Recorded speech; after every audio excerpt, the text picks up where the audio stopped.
السلام علیکم friends, welcome to کتاب نگری یوٹیوب چینل کتابوں کی نگری میں خوش آمدید۔ میں ہوں آپ کی ہوسٹ اقراء یاسین اور آج میں آپ کے لیے لے کر آئی ہوں نور عروج کے قلم سے تحریر کردہ ناول دید یارم کے فرسٹ ایپیسوڈ کی ایک چھوٹی سی سنیک پیک کو لے کر۔ اس کو سٹارٹ کرنے سے پہلے آپ جلدی سے کر لیجئے ہمارے چینل کو سبسکرائب، ویڈیو کو لائک اور کلک کر لیجئے بیل آئیکن کو۔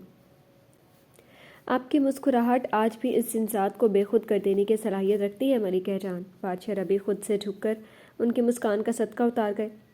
اور آپ کی یہ بے خودی آج بھی آپ کی ملکہ کو شرم سے بے حال کر دینے کی صلاحیت رکھتی ہے بادشاہ سلامت۔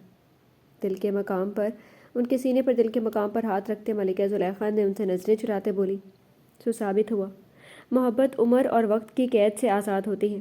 یہ صدیوں کا سفر لمحوں میں طے کرتی ہے تو کبھی لمحوں کو صدیوں پر محیط کر دیتی ہے۔ انہوں نے ان کا رخ پلٹتے باہر آسمان کی سمت جھانکا۔ ان کی حصار میں کھڑی ملکہ زلیخا اس ہم سفری پر نازاں تھی۔ آپ کے بہترین رسپانس پر ہی ناول کی فرسٹ ایپیسوڈ پبلش کی جائے گی۔ شکریہ، اللہ حافظ۔